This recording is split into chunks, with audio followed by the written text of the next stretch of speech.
Welcome all of you दोस्तों, एक नए प्रयोग के साथ इस चैनल पर आप सभी का स्वागत है विद न्यू एक्सपेरिमेंट। अगर आप बहुत छोटे बच्चे हैं, कहने का मतलब है अगर आप 5 साल से छोटे हैं, आप इन प्रयोगों किसी बड़े मम्मी पापा अथवा बड़े भाई बहन के सुपरविजन में ही करें, क्योंकि इनसे आपको शरीर को हानि पहुंच सकती है।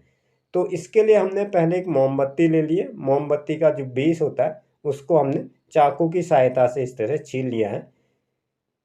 बहुत ही तरीके से हमने इसकी बत्ती दोनों तरफ से निकाल लेनी है। जैसा कि आप देख पा रहे हैं, इस तरीके से हमने दोनों तरफ से इसको छील करके प्लेन कर लिया है। इसके अलावा इस काम को करने के लिए हमें ज़रूरत पड़ेगी एक सुई की। उसके अलावा इसमें अगर आप लंबी मोमबत्ती रखेंगे तो उससे आपको काफ़ी आसानी होगी। मेरे पास इसी साइज़ की मोमबत्ती है, तो उससे एक्सपेरिमेंट थोड़ा सा मुश्किल पड़ेगा, लेकिन हो जाएगा फिलहाल। जैसे मैं कि आप देख पा रहे हैं, मैंने सुई से इसकी लंबाई को नाप लिया। इसके लगभग बीचों बीच में अब मैं क्या करता हूँ, एक होल कर लेता हूँ। होल करने के लिए धीरे धीरे हम इसमें घुसा देते हैं। ध्यान ये रहना है कि ये आपकी मोमबत्ती टूटनी नहीं चाहिए। इसके लिए सबसे आसान तरीका ये है, पहले आप इसमें जो सुई आपने घुसाई हुई है उस सुई को आपको यहाँ से निकाल लेना है। फिर इस सुई को मैच स्टिक की सहायता से अथवा कैंडल की सहायता से सुई की नोक को हम थोड़ा थोड़ा गर्म कर लेते हैं। उससे फ़ायदा ये हुआ कि आपके वैक्स में जो दरार नहीं आएगी और ये यूनिफॉर्मली रूप से जो है वैक्स के अंदर अपने आप छेद होता जाएगा। इस तरह से मैं माचिस जला ली है। माचिस से मैं सुई की नोक को गर्म कर लेता हूँ, ताकि गर्म सुई अगर वैक्स पे जाएगी तो इसमें छेद हो जाएगा। आपको ये काफ़ी सावधानी से करना है, अदरवाइज आपको चोट भी लग सकती है अथवा आपके शरीर को हानि पहुँच सकती है। तो इस तरह से वैक्स को इसके अंदर घुसा लेना, हमने धीरे धीरे करना है इस काम को, जल्दीबाजी नहीं करनी है। और फिंगर का विशेष ध्यान रखना है, अगर आपका फिंगर सामने होता तो फिंगर में भी ये घुस सकता है। तो इस तरीके से हमने इस मोम पर छेद कर लिया। अब हमने एक सिस्टम बना लिया इस तरीके से, जहाँ पर सुई के 2 पॉइंट आ रहे हैं वहाँ पर हम गिलास में इस तरह से गैप दे देंगे। ठीक उसी तरह से जिस तरह से आपने बच्चों के पार्क में देखा है, एक शीशो होता है जिसमें एक बच्चा लेफ्ट में बैठता है, एक राइट में बैठता है, और इस तरह से बैलेंस होते हैं। ऐसा ही शीशो हमें आज बनाएंगे, लेकिन वो शीशो जो है हमेशा झूलता रहेगा। कहने का मतलब ये कभी लेफ्ट को जाएगा, कभी राइट को जाएगा। ऐसा ये इनफाइनाइट टाइम तक का होगा, जब तक ये मोमबत्ती में वैक्स से बचा है। अगर आपके घर में कोई लंबी और पतली मोमबत्ती है तो ये इसके लिए काफ़ी अच्छा रहता है। अभी जहाँ तक मैं देख पा रहा हूँ, मेरे गिलास का साइज़ थोड़ा छोटा है, क्योंकि ये अगर जो घूमेगा तो ये नीचे इसको प्रॉपर घूम नहीं पा रहा है।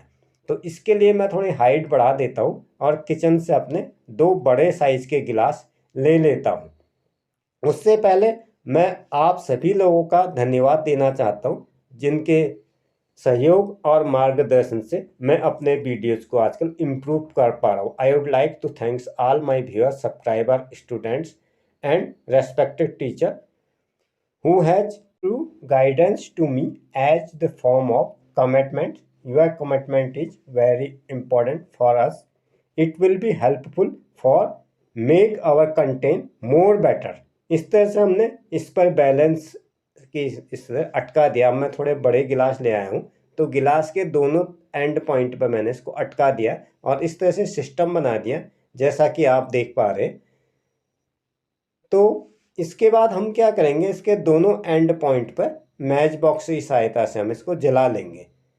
अभी ये मैच बॉक्स में ले आया हूँ इस तरह से, क्योंकि इस टाइम में इलेक्ट्रिसिटी आजकल यहाँ पर कम रहती, तो मुझे सामने की बड़ी विंडो खोलनी पड़ती है। तो इसको थोड़ी देर के लिए मैं खिड़की बंद कर लूँगा, क्योंकि इससे थोड़ा रोशनी कम दिखाई देती है। अदरवाइज़ कोई प्रॉब्लम नहीं है।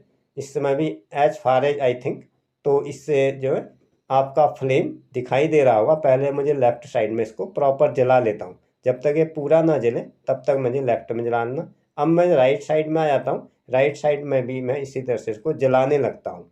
शुरू में जो है मुझे इसको बैलेंस रखना पड़ेगा, ताकि ये प्रॉपर तरीके से जल पाए। इस पर ये अब दोनों तरफ से जलना इसमें शुरू हो गई है। अब मैं इसको छोड़ देता हूँ। छोड़ने पर क्या होता है, जैसा कि आप देख पा रहे हैं, पेंडुलम की तरह ये सिंपल हार्मोनिक मोशन कर रहा है। क्योंकि मेरी मोमबत्ती छोटी है तो इसमें आपको पेंडुलम की तरह दिखाई दे रहा होगा, क्योंकि मोबाइल पर अगर हम किसी चीज़ को पिक्चराइज करते हैं तो उतना वर्टिकल नहीं आ पाता। मेरे हैंड एकदम फ्री है, मैं आपको हाथ इसमें मैंने कहीं पर भी टच नहीं किया है।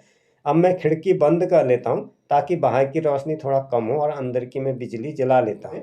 इसमें एक मोमेंट हो रहा है लगातार रूप से और ये चलते रहेगा। ये तब तक चलेगा जब तक मोमबत्ती का मोम खत्म ना हो जाए। क्या है बच्चों, जैसे जैसे एक तरफ का मोम जलता है तो उसका वेट उतना ही कम होते जाता है। वेट क्या होता है, हम सभी लोग जानते हैं। अर्थ अपने ग्रेविटेशनल फोर्स से किसी भी ऑब्जेक्ट को जब खींचता है तो उसको हम वेट कहते हैं। वेट में इंक्लूड होती है दो चीजें, एक होता है वैक्स का, जैसा कि आप देख पा रहे हैं, मास, और ग्रेविटेशनल फोर्स। जैसे कि बैलेंस में होता है, इसमें क्या होता है, अगर एक साइड का जल रहा तो इसका इतना मोम जमीन पे गिर जाए, जमीन पे गिरने से क्या होता है उतना वैक्स का एम कम हो जा रहा है। इसी जब जलता है तो दूसरा हिस्सा इसका हल्का हो जाता है और पहला हिस्सा भारी हो जाता है। अब मैं एक दूसरा एक्सपेरिमेंट करता हूँ। इसमें क्या, मैंने दोनों को बराबर टाइम पे जलाया और इनके लेफ्ट और राइट का मास इक्वल है। जैसा कि आप देख पा रहे हैं, अगर हम इसका मास इक्वल रखते हैं, कहने का मतलब दोनों तरफ बराबर मोम है और दोनों को सेम टाइम पे जलाते हैं तो दोनों मोमबत्ती के दोनों साइड इक्वल टाइम पे जलते हैं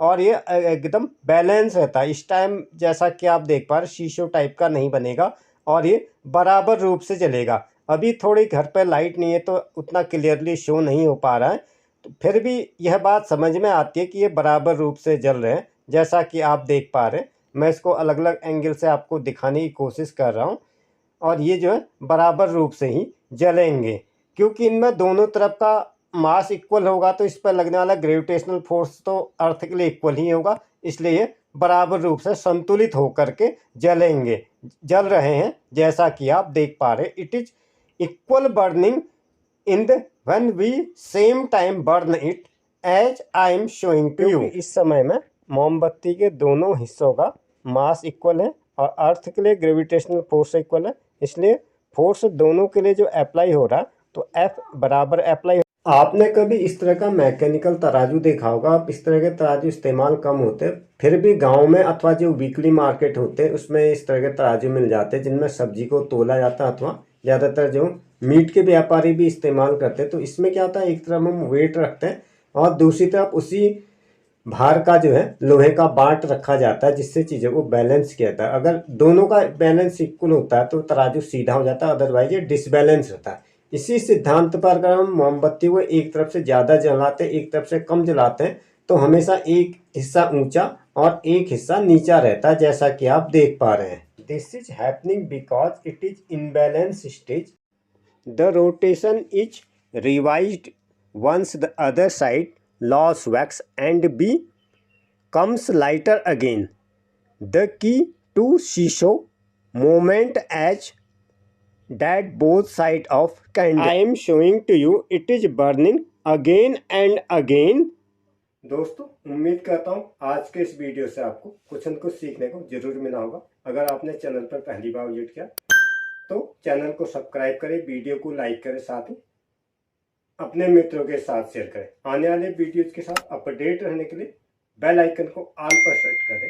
अगर आप घूमने फिरने के शौकीन हैं, कहने का मतलब है अब अगर आप ब्लॉग रिलेटेड वीडियोस देखना चाहते हैं तो मेरा दूसरा चैनल पर भी है, जिस पर आप विजिट कर सकते हैं।